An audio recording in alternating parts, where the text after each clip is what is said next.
Hello friend, this is Manish and welcome to our let's study. आज हमारी idiom and phrases की class second है। आपको बहुत अच्छे से पता है, हमने ईडीएम फ्रेजेस की वन क्लास कंप्लीट कर ली है जिसके अंदर हमने 40 ईडीएम्स पढ़े थे।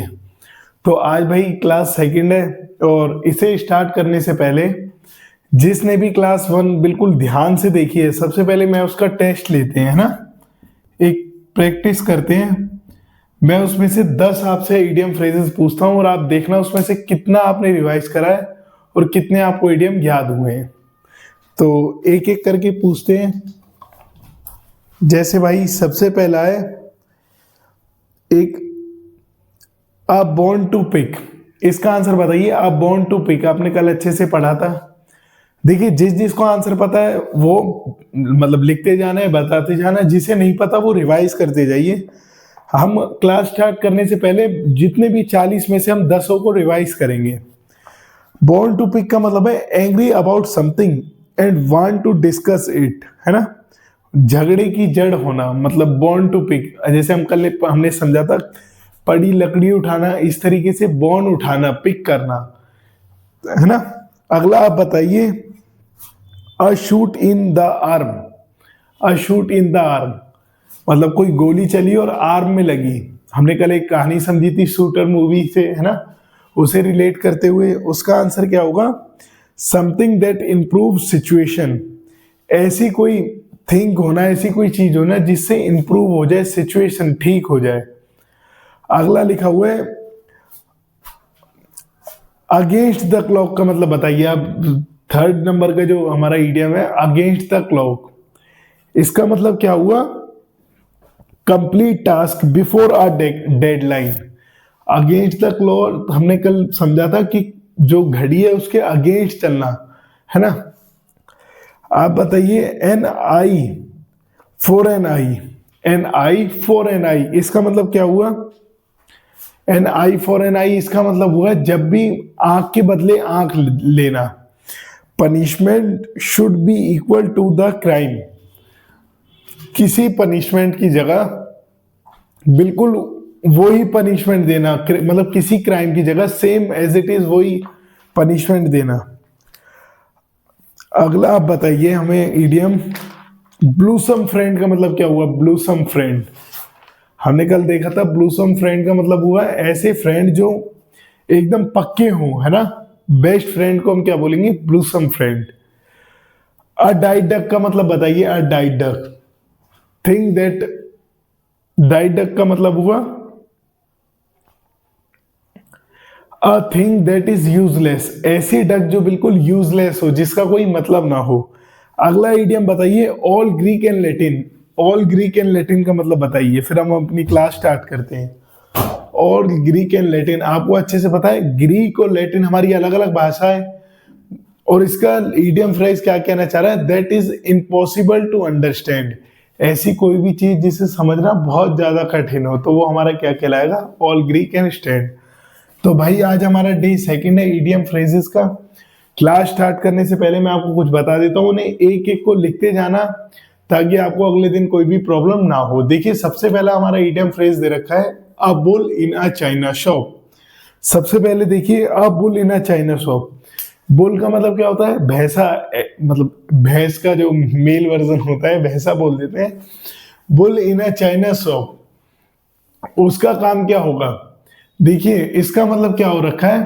अ clumsy in a dedicate situation. Delicate situation, delicate का मतलब बहुत अच्छी सिचुएशन में एक ऐसा आदमी पहुंचना। भाई मार्केट के अंदर अगर कोई बैल पहुंच जाता है, आपने देखा होगा, अब मार्केट में कोई बैल होता है वो कैसी हरकत करता है?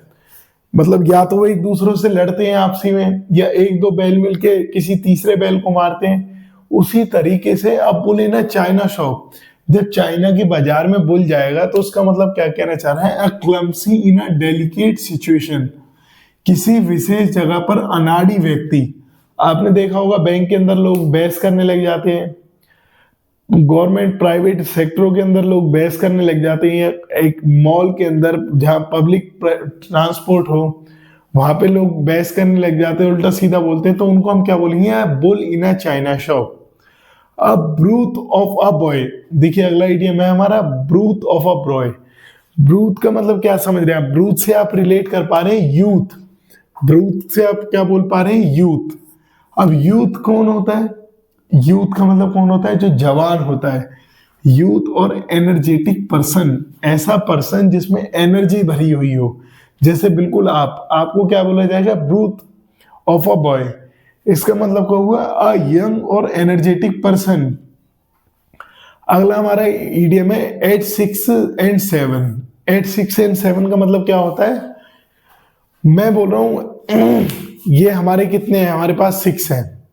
अब मैं थोड़ी देर बाद बोलने लग जाऊंगा ये हमारे पास 7 है। फिर मैं बोलने लग जाऊंगा ये हमारे पास 6 है। इसका मतलब क्या हुआ? 6 और 7 के अंदर कुछ मतलब ढंग से नहीं बता पाना, एक्सप्लेन नहीं कर पाना, तो उसका मतलब क्या हुआ? इन अ स्टेट ऑफ कंफ्यूजन। ऐसी स्टेट में पहुंच जाना जहां पे कंफ्यूजन हो, वो हमारा क्या कहलाएगा? At 6 and 7। अगला इडियम देखिए एट रैंडम। रैंडम का मतलब क्या होता है? अचानक, कुछ भी। रैंडम का मतलब क्या होगा? देखिए idiom done without any specific method. मतलब कोई काम हो जाना पर बिना किसी स्पेसिफिक मेथड के, उसका कोई मतलब मेथड ना होना, कोई रूल नहीं होना, कोई उसकी प्लानिंग नहीं होनी, बस कुछ भी एक्शन कंप्लीट हो जाना विदाउट एनी स्पेसिफिक मेथड, बिना किसी मेथड के, तो हम उसके लिए क्या बोलेंगे? At random. बिना किसी खोजे हुए या बिना किसी खोजाना के, सॉरी बिना किसी योजना के, बिना किसी योजना के मतलब हमने कोई प्लानिंग की नहीं, कोई प्लानिंग नहीं, कोई हमारे पास इक्विपमेंट नहीं, कोई गैजेट नहीं, पर हमने क्या कर दिया? काम स्टार्ट कर दिया, तो हमारा क्या होगा? एट रैंडम हो जाएगा। अगला हमारा इडियम है at a losses and. Loss का मतलब क्या होता है? बिल्कुल हारने की स्थिति या बिल्कुल एंडिंग पॉइंट। अब हमारा लॉस की तरफ, बिल्कुल जो हम हारने वाले हैं और उस पर ही हमारा एंड हो जाए, इसका मतलब क्या हुआ? Nothing to do. Nothing to do, बिल्कुल ना के बराबर कोई काम होना, बिना काम के। नथिंग का मतलब क्या होता है? बिल्कुल ना के बराबर कुछ होना। Know thing. थिंग का मतलब कोई काम। अब उसके पीछे आगे नेगेटिव वर्ड लग रहा है, नथिंग। नथिंग का मतलब ना के बराबर। अगला इडियम है एट क्रॉस पर्पसेस। देखिए हमारे यहाँ पे कुछ गैजेट रखे हुए हैं, और जैसे यहाँ पे चेयर है, यहाँ पेन है, यहाँ फैन है। अब हम इसको कहाँ पे रखेंगे? Office, house, airport. पर हम क्या कर रहे हैं? क्रॉस पर्पस कर रहे हैं। कुछ भी, फैन को ले जा रहे हैं ऑफिस के अंदर, चेयर को ले जा रहे हैं एयरपोर्ट पे, पेन को ले जा रहे हैं हाउस के अंदर। तो क्या हो जाएगा? क्रॉस पर्पसेस मतलब कुछ भी मतलब कोई एक चीज कहीं पे जा रही है, कोई चीज कहीं पे जा रही है, कोई चीज कहीं जा रही है। इसका क्या होगा? मिसअंडरस्टैंडिंग एम। किसी चीज का मिसअंडरस्टैंडिंग होना, मतलब समझ में ना आना, विपरीत उद्देश्य बनना। अब देखिए हम बोलते हैं, अब बच्चे हैं, बच्चों को हम कहाँ पे लेके जाएंगे? स्कूल के अंदर लेके जाएंगे। और और जो पेशेंट होते हैं उनको कहाँ पे लेके जाएंगे? हॉस्पिटल के अंदर लेके जाएंगे। जो हमारे ट्रेवलर्स हैं उनको हम कहाँ पे लेके जाएंगे? एयरपोर्ट के पास लेके जाएंगे या कहीं भी स्टेशन पे लेके जाएंगे। पर हम क्या कर रहे हैं? जो हमारे पेशेंट है उन्हें स्कूल ले जा रहे हैं, स्कूल के बच्चों को हम एयरपोर्ट ले जा रहे हैं, और जो ट्रेवलर हैं उनको हॉस्पिटल में बिठा रहे हैं। तो क्या हो जाएगा? क्रॉस हो जाएगा, बिल्कुल क्रॉस पर्पसेस हो जाएंगे, एकदम मिसअंडरस्टैंडिंग एम बन जाएगा। जो उनका एम मतलब उद्देश्य है, जैसे स्कूल बच्चों का क्या था उद्देश्य? हम स्कूल जाएंगे, क्या वो स्कूल जा पाएंगे? स्कूल की जगह तो उन्हें हम कहीं और ही ले जा रहे हैं, एयरपोर्ट पे। अ लॉगर हेड्स। अ लॉगर हेड्स का मतलब क्या होगा? Strong disagreement. आप लॉगर्स हेड का मतलब ये समझिए आप, जब हम देखते हैं लॉगर्स हेड का मतलब क्या हुआ? आपने देखा होगा जब कोई गुस्सा हो जाता है तो माथा चढ़ा लेता है अपना, ऐसा है ना? कोई भी गुस्सा करेगा वो ऐसे देखता है एक दूसरे की तरफ। इसका मतलब क्या हुआ? Strong disagreement. एग्रीमेंट मतलब किसी का समझौता बनना, डिसएग्रीमेंट मतलब समझौता नहीं होना। Strong disagreement. लॉगर्स हेड्स का मतलब क्या हुआ? माथा चढ़ा लेना। Strong disagreement eight close quarters. देखिए भाई इसका मतलब क्या हुआ? क्वार्टर आपको पता है क्या होते हैं? घर होते हैं। बिल्डिंग होती है, अपार्टमेंट्स होते हैं जहां पे मर्चेंट या वर्कर्स रहते हैं। क्लोज क्वार्टर्स का मतलब क्या हुआ, जब कोई क्वार्टर, जब कोई बिल्डिंग बहुत ज्यादा क्लोज होगी या कोई चीजें आसपास होंगी, उसका मतलब क्या होगा, वेरी वेरी समवन और समथिंग क्लोज। समवन या समथिंग, समथिंग देखिए थिंग किसके लिए आता है, कोई भी सामान के लिए, और समवन वन आता है ह्यूमन के लिए। जब भी कोई चीज या कोई व्यक्ति, वस्तु या कोई एकदम आसपास होती है, जैसे दो इंसान आसपास हैं, कोई जगह आसपास है, तो उसके लिए हम क्या बोल सकते हैं, क्लोज क्वार्टर्स बने हुए हैं। इसकी हिंदी मतलब क्या हुआ, पास पास। क्लोज क्वार्टर्स मतलब बिल्कुल पास पास। एट द 11th आवर, देखिए आपको अच्छे से पता है हमारी क्लॉक होती है, जो क्लॉक, उसके अंदर कितने आवर होते हैं, 12 आवर होते हैं, 12, है ना। हम कह रहे हैं बिल्कुल एट 11 आवर्स, मतलब जो हमारा दिन है ना वो बिल्कुल खत्म होने वाला है, एकदम एंडिंग पॉइंट चल रहा है, बिल्कुल 11 बजने वाले हैं। 11 बजने के बाद 12 बजेंगे, और 12 बजने के बाद दिन चेंज हो जाता है। इसका मतलब क्या हुआ, द 11th आवर का मतलब क्या हुआ, at the last possible movement, मतलब ऐसी पॉसिबल मूवमेंट है बिल्कुल जो लास्ट में एकदम पॉइंट पे रुकी हुई है, अंतिम समय में। बिल्कुल किसी भी काम का, जैसे हम स्टेशन पे जाते हैं, ट्रेन का टाइम होता है 12:05 का, हम वहां पहुंचते हैं 12:04 पे, तो हम देखते हैं वो हॉर्न दे रही होती है ट्रेन, और हल्का सा अपनी जगह से आगे की तरफ चल देती है, या अपनी डेस्टिनेशन की तरफ बढ़ने लगती है। हम क्या बोलते हैं, हम एट द 11th आवर, बेशक वहां पे 12 बज रहे हैं, पर हम क्या बोलेंगे, एट द 11th आवर, मतलब बिल्कुल एकदम पॉइंट पे हम वहां पे पहुंचे हैं। एट इजी, इजी का मतलब क्या हुआ, state that comfort and relaxed. देखिए इजी का मतलब क्या हुआ, भाई मैं इजी आपको पढ़ा रहा हूं, एकदम बिल्कुल मेरे को कोई काम नहीं है, मैं इजीली आपको पढ़ा रहा हूं, इजी। इसका मतलब क्या हुआ, कंफर्ट एंड रिलैक्स्ड, मैं एकदम रिलैक्स्ड पोजीशन में हूं और आपको पढ़ा रहा हूं। इसका मतलब क्या हुआ, आराम से। एट इजी का मतलब क्या हुआ, देखिए इजी का तो मतलब पता है, पर जब एट लगा हुआ हो, एट इजी हमारा एक इडियम बन जाता है, और जिसका मतलब क्या होता है, स्टेट दैट कंफर्ट, एकदम जहां पे कंफर्ट मिले, आराम मिले, और रिलैक्स मतलब आराम मिले, सुकून मिले, तो वो हमारा क्या कहलाता है, eight easy.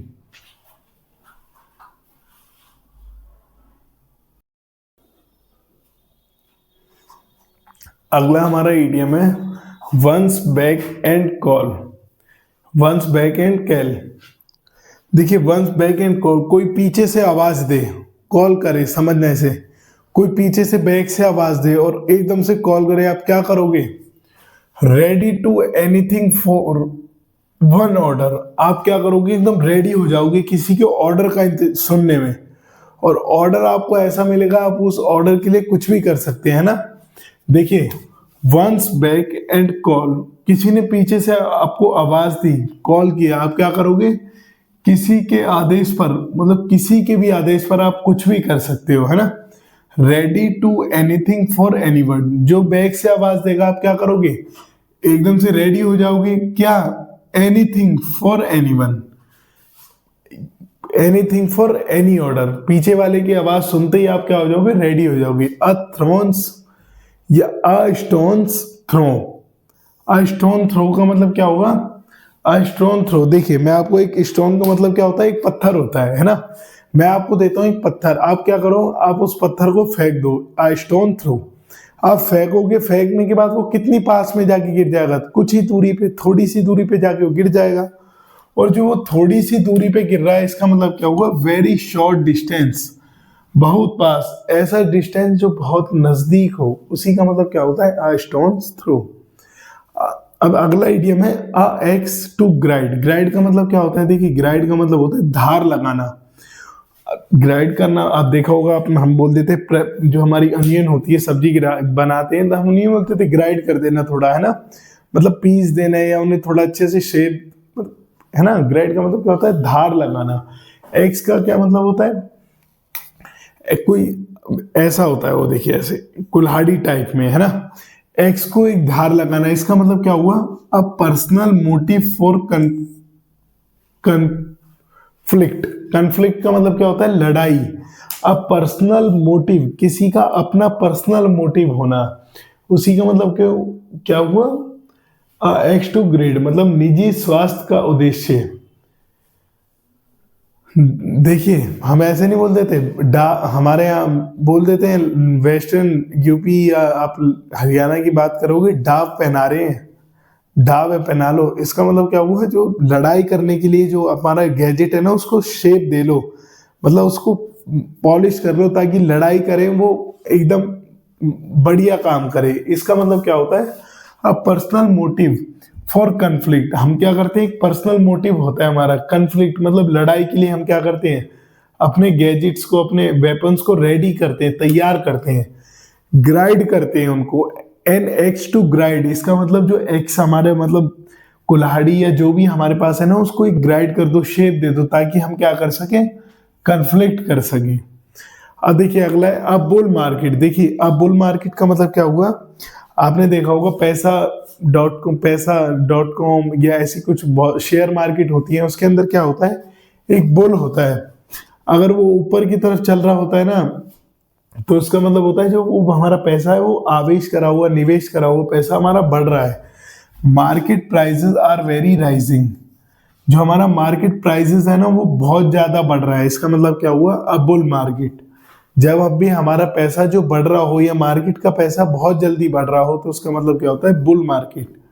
Market prices are very rising, rising का मतलब क्या होता है, बढ़ते जाना, है ना, बढ़ता हुआ बाजार। अगला हमारा है अ केक वॉक। देखिए ये वाला और ये वाला बिल्कुल सेम है, अ केक वॉक या child's play. A cake walk का मतलब क्या होता है, ये चाइल्ड्स प्ले, बच्चों का खेल है ना। चाइल्ड्स प्ले का मतलब क्या होता है, अरे ये सब लिया है तुम, बच्चों का खेल है ये सब, ये ईडीएम वीडियम याद करने बहुत आसान है, बच्चों का खेल है। चाइल्ड्स प्ले इसका मतलब क्या हुआ, इजी टास्क, आसान काम, है ना, या हम बोल सकते हैं केक वॉक है, ये तो मतलब ईडीएम फ्रेजेस क्या है, केक केक वॉक है। केक वॉक का भी मतलब क्या होगा, इजी टास्क। देखिए 8 बार पूछा गया है आपसे एग्जाम में, और ये चाइल्ड प्ले आपसे 4 बार पूछा गया है, तो ध्यान से समझना इन्हें, इजी टास्क या इजी एक्शन प्रोसेस कुछ भी हो सकता है। A catch 22 situation. देखिए सिचुएशन का मतलब क्या होता है, जो हमारी स्थितियां होती हैं।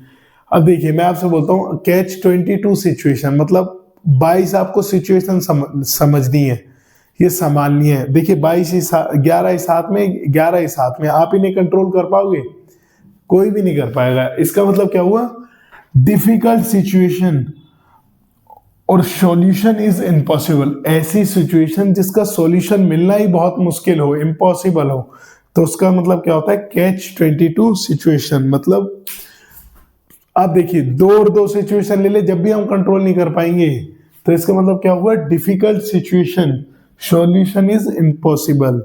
अब देखिए कैच ऑल, अब मैं यहाँ पे खड़ा हुआ हूं और मैं कैच ऑल कर लेता हूं।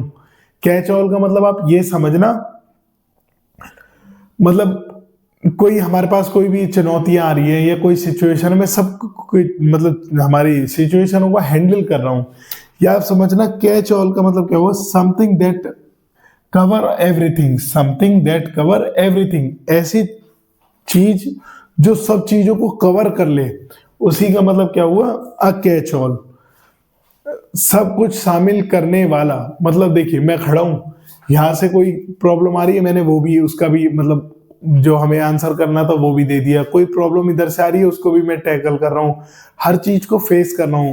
इसका मतलब क्या हुआ, समथिंग दैट कवर एवरीथिंग, मतलब हर एक चीज को कवर कर लेना ही हमारा क्या होता है, a catch all. A close shave का मतलब क्या होता है, एस्केप फ्रॉम अ डेंजर। भाई देखो क्लोज शेव मतलब आप देखोगे बहुत से लोग क्या होते हैं, बिल्कुल अपनी शेविंग करते हैं ना, बिल्कुल एकदम बारीकी से, उन्हें एक भी बाल पसंद नहीं होता, बिल्कुल जड़ से एकदम साफ कर देते हैं, तो उसका मतलब क्या होता है, एस्केप फ्रॉम। अब देखिए किसी का यहाँ पे बाल है या इधर की साइड है, कहीं पे भी है, वो वहां जाएगा एकदम क्लोज सेव करेगा, डीपली उसको सेव करेगा, तो क्या होगा, डेंजर से बचता हुआ आएगा। अगर मान के चलो भाई कोई सेव कर रहा है, हल्का सा ब्लेड ऊपर नीचे हो गया, खून हो जाएगा, ब्लीडिंग हो जाएंगी, और ब्लीडिंग होना एक डेंजर हो गया। क्लोज शेव का मतलब क्या होगा, एस्केप, बिल्कुल बचना, फ्रॉम अ डेंजर, बहुत मुश्किल से बचना, दुर्घटना से बाल बाल बचना। समझ में आया? A close fisted person, close fisted person का मतलब क्या हुआ? अ मिसरली पर्सन। फिस्टेड पर्सन का मतलब क्या होगा? देखिए, फ्रिस्टेड का मतलब क्या हुआ? रिस्ट। देखिए, फ्रिस्ट का मतलब ये हथेली होती है हमारा, या रिस्ट मतलब ये होता है। अब जो फ्रिस्टेड पर्सन है ना, वो अपनी फ्रिस्ट मतलब अपनी हथेली को बंद रखेगा। अगर वो खोलेगा तो उसमें से लोग क्या करेंगे? उसका फायदा उठाएंगे। जैसे मान के चलिए यहाँ पे 100 रुपए हैं, अब जो वो बांध के रखेगा तभी तो लोग उसे नहीं ले पाएंगे। अगर वो खुले रखेगा, लोग उन पैसों को निकाल लेंगे, और उन्हें निकाल लेंगे तो उसका यूज हो जाएगा। अ क्लोज फिस्टेड का पर्सन मतलब क्या होगा? मिजरली पर्सन, जो बहुत ही ज्यादा कंजूस हो। और जो व्यक्ति कंजूस होता है ना पर्सन, वो अपनी मुट्ठी बिल्कुल भींच के रखता है ताकि कोई भी उसके हाथ में से पैसा ना निकाल पाए, है ना। इनको एक बार आप लिखिए, फिर आगे करते हैं।